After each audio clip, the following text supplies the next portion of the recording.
This short film has been fun to create. My main goal is to inspire people to do more.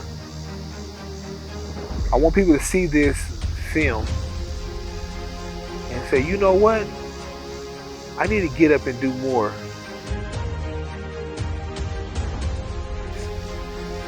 It's so much stuff you can do with your day besides sleeping. That leaves you with approximately 16 to 18 hours.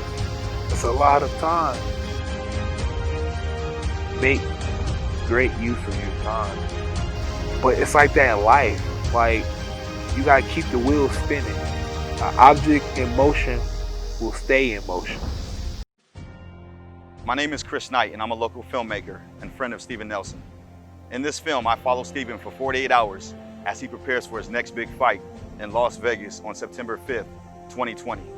My team and I follow Steven from dusk until dawn, following and analyzing his every move as he prepares for this fight, so we can find out for ourselves why he is called Steven So-Called Nelson. When the boxing community hears the name Steven Nelson, they think of an undefeated boxer.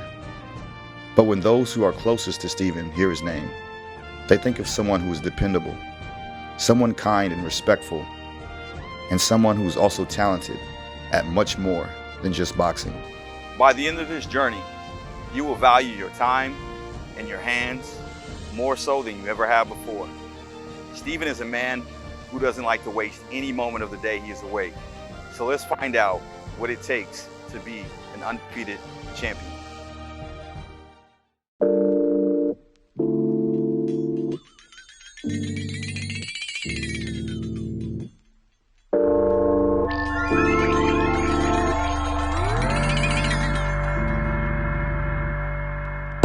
A typical day for Steven begins somewhere around 6:30 to 7 a.m. Steven told me that he doesn't use an alarm clock because his body naturally wakes him up around the same time each day. As you make your way around Steven's home, you will notice that he is incredibly organized. Steven considers himself a perfectionist and not fond of things being out of order and unclean.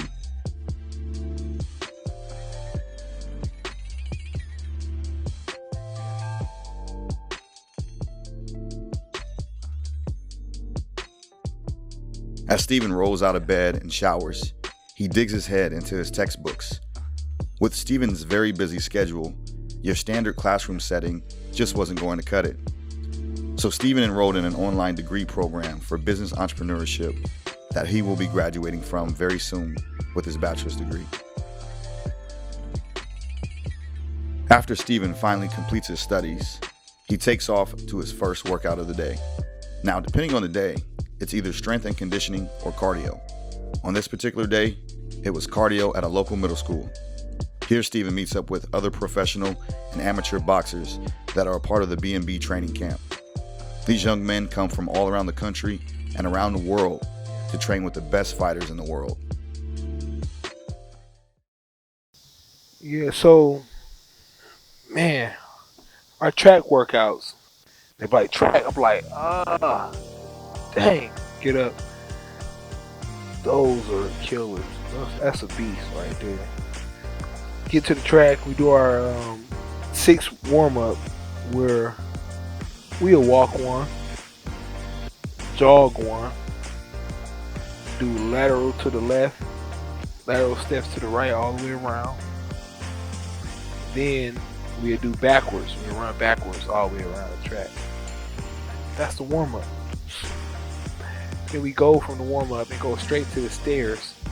Where it's at Norris Middle School. So the stairs is 6 staircases. And we do 5 sets of those 6 staircases where we do different stuff. We go 1 stair all the way up. Next time we go up, every other stair.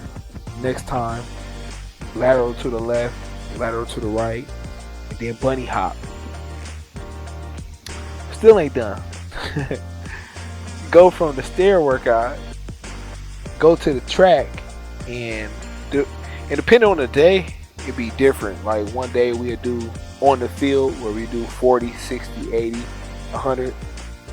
2 times for each, which is 8 sprints, or we'll do on the track. That's another one we envy. We go on the track and we do 250s, 200s, 200s, and 400. That's our morning track workout.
We catch up with Steven after his cardio session to get prepped for his first handyman job of the day.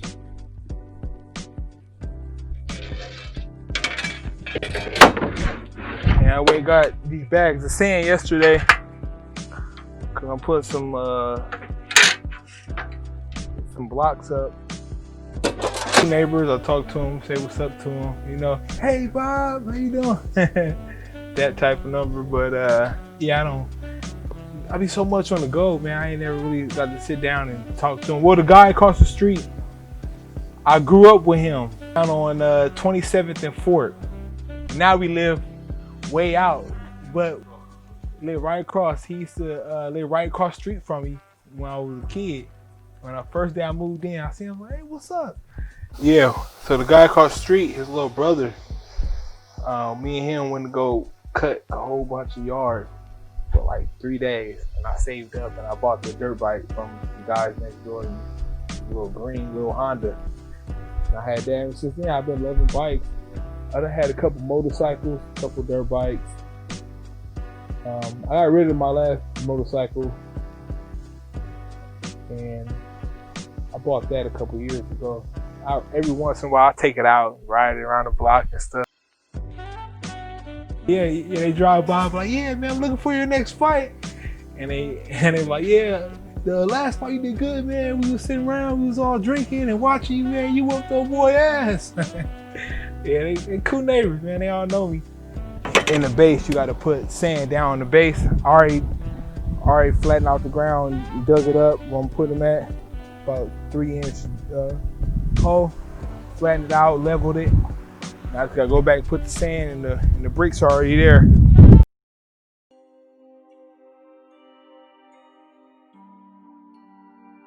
I posted a picture of me being concerned about a boxer I knocked out in the fight. He was out cold.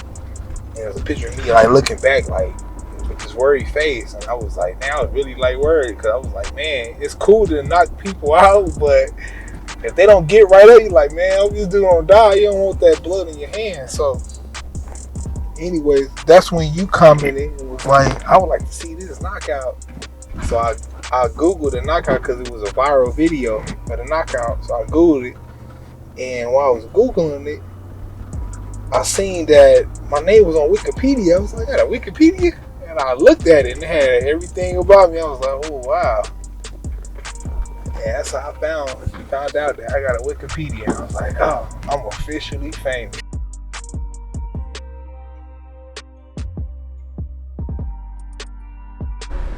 (16-0), 13 knockouts. And that's just from staying dedicated and put my mind to something, my mind and body. It's taxing mentally and physically. Being successful at what I do. Like, I've always been a person where if I'm gonna do something, I'm gonna put my all into it. You know, I'm not gonna just do it to say, hey, I box. I'm doing it because I wanna reap the full benefits of it. I wanna be mentioned with some of the greatest. Success to me is, you know, of course we say a person with a lot of money is successful, but that's not always true. You know, you could be successful and it's not about your finances. Success is accomplishing the things that you set your mind to. You know, your goals, meeting your goals, doing great things for people around you and yourself, your family and everybody around you. Oh, boxing, I just mentioned the other day, boxing is one thing I want to do to get to my ultimate goal, which is being a multi-business owner. I always had a dream of having like a big shopping center with a bunch of, everything in there is owned by me. A bunch of different stores that I'm good at, that I like. You know, clothing store, gym, mechanic shop, barber shop, tattoo shop, restaurant, and this all day I just float around for each one and either help out or manage them and just do something with them every day. Get up every day, and that's my job. Just getting up every day and checking on everything. And I also want to have non-profit organization for kids in the neighborhood that try to find their skill and talent. Now that Steven has completed his handyman job of the day, it's time to head to the boxing gym and get in a nice little sparring session.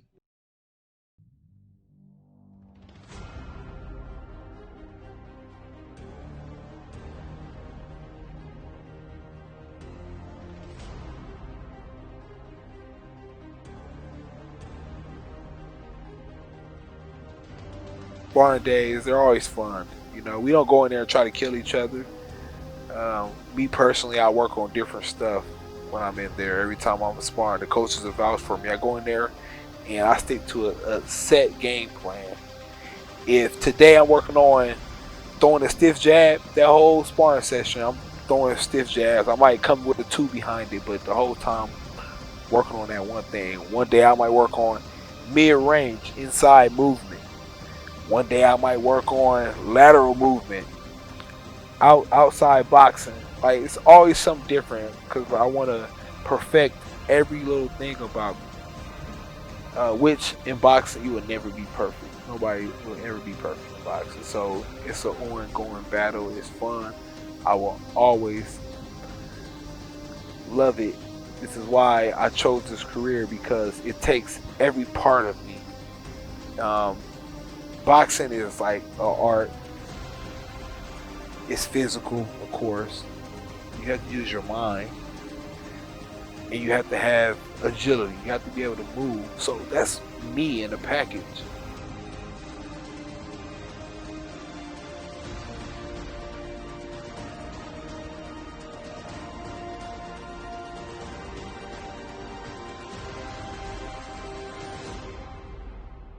So now that Steven's sparring session is over, let's go catch up with his trainers and see what they have to say about him. I'll introduce y'all to the team. To the team right here. This is Bo Mac. You know, it's my man Bo Mac. Everybody know him. The man. We got my man Saul over here. Saul. Hey, why you get him this way? Come back and get me on the bench. Come on, buddy. Come on, everybody know I'm strong. He fight next weekend. There you go. Abel Soriano. Him and Rob Brandt up here. My boy Rob Brandt. He ready. He ready. Playing with Steven, man, you know, he's a hard worker. He started late in the boxing, but he's doing so good, man. Some people start late, they don't make it big, but he's so far, he's doing so good. Oh man, working with Steven, man, since what, the last 4, 5, 6 years? Yeah. It's been great, man. Steven Since 2013 or 12, something like that. since 12. They just started working with Steven like 2 weeks ago. Don't listen to them. Hey, working with him is a complete joy. Ex-Army guy is wonderful because the simple fact that Steve is self-sufficient. You ain't got to be behind him, hollering at him, telling him, asking where he at, what he got to do. You got to do that with Steve. Steve gonna get the job done. Actually, it was the first fight that I had with Steve because I didn't know how Steve was gonna come out. I seen him one or two fights in the amateur, but I was at a distance. I was in the stands, but being up close with him and working with him in camp to see his first fight and to come out like that, come out with a devastating knockout. Devastating. He set it up sweet. And they still use that to this day on ESPN. His size and his athletic ability, speed, footwork, like he boxed like a smaller guy. And just That's the first basically time I've seen you on my that take on him is he gonna creep up on a lot of guys. Like people don't know how strong he is, how fast he is, how hard he works. And, I mean, he keeps up with the smaller guys, even in sparring. Like he's reflexes is fast. And a lot of these guys at 168, you know, a lot of flat-footed, slow guys, like he's gonna come out in the next, depending on how this Corona, because right now we'll be trying to get a title shot in the next fight or so if everything was like it was supposed to be. But over this next year or so, I would say they're gonna really be mentioning his name because he's about to shock some people. Trying to keep up with Steven on a daily basis is no easy task, but we finally made it to the evening where Steven was able to actually give one of our crew members a haircut to showcase another one of his many talented skills. As day one comes to a close, day two starts with another one of Steven's talents being showcased early in the morning. I started making my uniforms after my first fight. My first fight, I paid a guy in Colorado to make my uniform. It's about 3 months before my pro debut. Gave him some time. Long story short, he procrastinated about getting me my uniform the whole time. February to my pro debut in April. Came down to he was supposed to make me trunks, a top, and cornerman jackets. Came down to the day of the fight. I get a package after he procrastinated for so long. I get a package in the mail at the venue. Little box. Open the box up. End up being just a pair of trunks. And I was like, you know what? I'm about to start making my own uniforms. Get this. I ain't about to go through this my whole pro career. So in high school, my senior year, I only needed 1 credit. So I used to take a whole bunch of electives. I took a food class. I took a sewing class.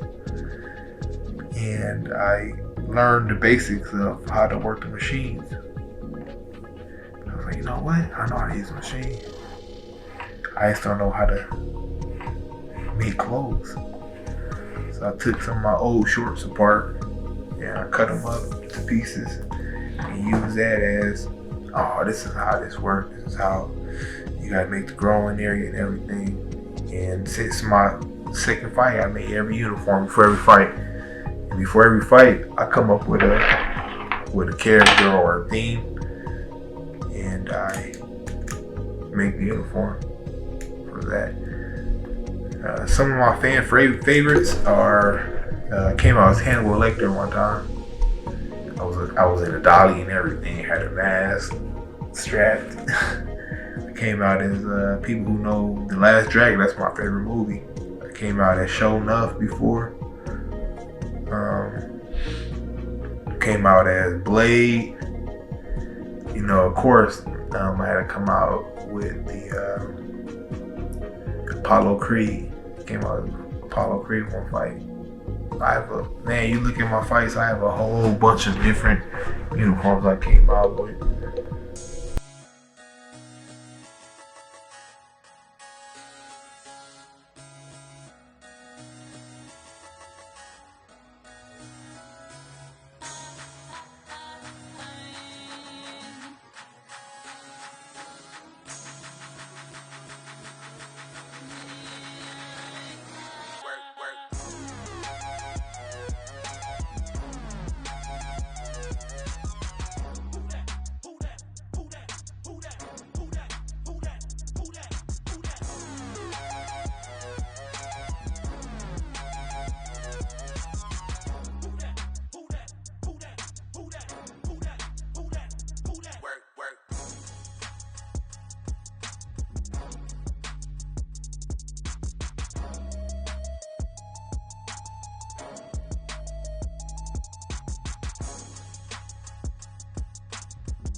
To no one's surprise, we head to Steven's first handyman job of the day. The first stop is Simple Simon Preschool and Event Center, owned and operated by Steven's family. Simple Simon has been a staple in the community of Omaha for over 30 years now. Today, Steven uses his vinyl sign creator to let patrons know that masks are required in the Event Center. The biggest reason Steven started his handyman business was because he had a huge heart for single parents. He realized there was a need in the community for people who just didn't have the financial ability or expertise to do such things as plumbing, electrical work, landscaping, and many other things around their home. From there, we head to Mixon's Ice Cream Shop to work on adding a new menu sign as this local small business continues to expand and become more popular each year.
I made shrimp Creole. It's one of my favorite dishes.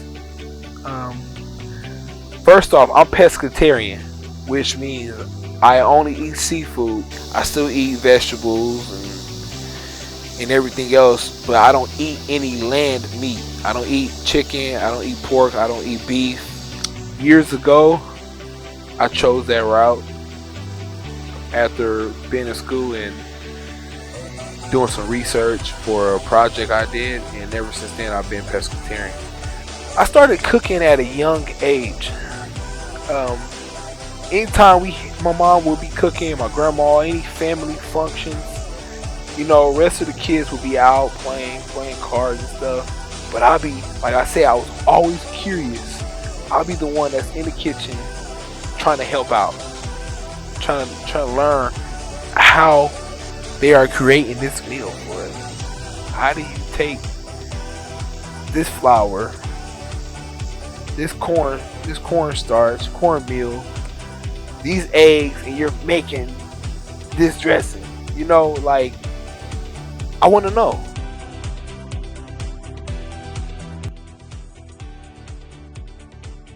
These are some of my amateur belts. I have more, but these are some of the important ones. That's the National Golden Glove right there. This was the ringside world that I won. This is one of my first national titles. It was a title tournament. I believe this was my first fight. That was my first fight. He gave us belts in North Carolina. I believe this was from the Pals, and this is from the Golden Gloves in Colorado. Over here is my pro one. I gotta add to it. I got 2 belts so far. I got the first one was USBC. It was my first title as a pro. That's like a national title. Then you have the NABO. That's the North American Boxing Association champion. Then I have a whole rack of medals that I've had from my amateur career, trophies from amateur career. This is some of my Army medals, certificates, Army Accommodation Medal, Army Achievement Medal, another ARCOM, Good Conduct Medal. Some coins I got from commanders. And this is another one of my art, painting of myself. A simplified version of one of my fights. It's black and white.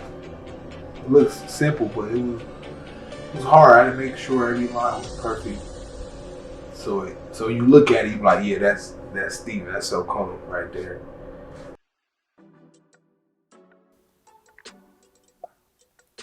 What's up, everybody? It's your boy, Terrence Bud Crawford. I'm here today to tell you people about me and Steven So Cold Nelson relationship. Started a long time ago when we was kids at the basketball courts, at the parks, just being typical kids. We developed a great relationship when he started boxing. I remember bringing the gloves down to the neighborhood, and Steven always would be the one to want to put the gloves on and never was afraid of anybody.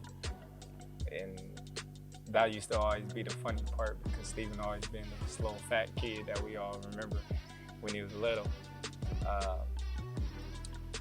He went to the Army to better his life, and at the time that he was up in North Carolina, he found a boxing gym and he started training for boxing. He'll call back home and he'll tell me, like, bro, I'm boxing now, I'm doing real good. And I'll be like, yeah, that's what's up, man.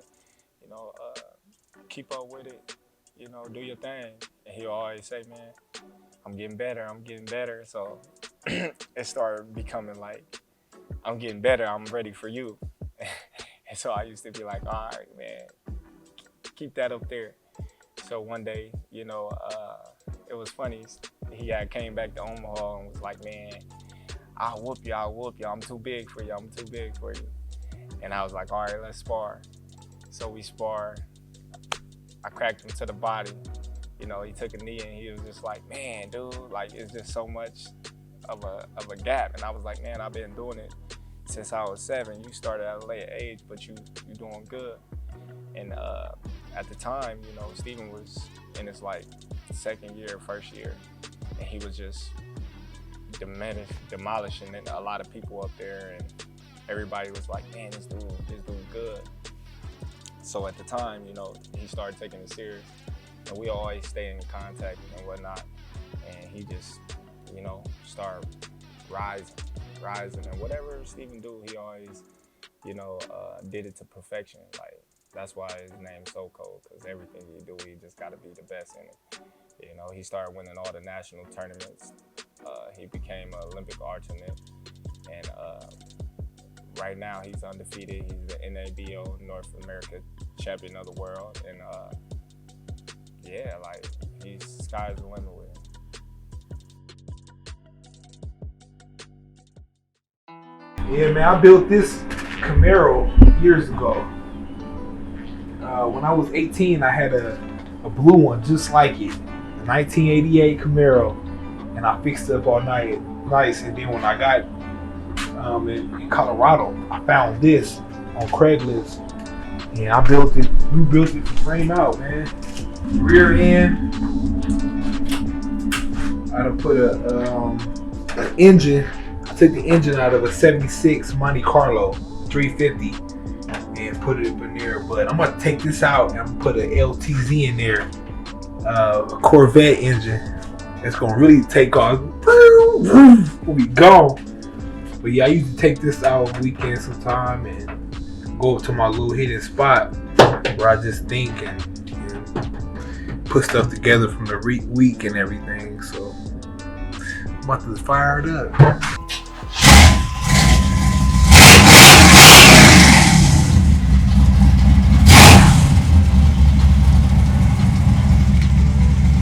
So on Fridays, my routine, after I get done with my last workout, I usually sit down, I talk to the coaches. You know, sometimes we laugh and we joke and stuff, but we always talk about the week. We talk about what they seen me improve on and what they would like for me to improve on for the following week. And it's dope having 3 coaches.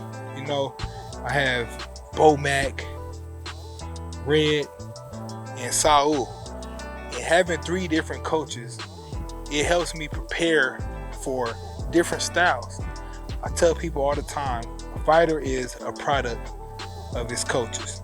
So usually what the coach's knowledge is, that's what his fighter is. So having Bo Mac, you know, he's more technical, slow pace, set your opponent up with some good shots, you know, coming off of them and making sure you throw your punches the right way. Boom, boom, come on, touch your body, come back up. You know, then I have Red. Red is the type of coach where we working on offense, defense, offense. We're always active. We rolling, coming off with punches, you know, doing clever stuff, you know, working on different dope punches and combinations that we just make up. Then I have Saul. Saul is that counter to the body, catch up top, boom, come down low, Mexican style, always working.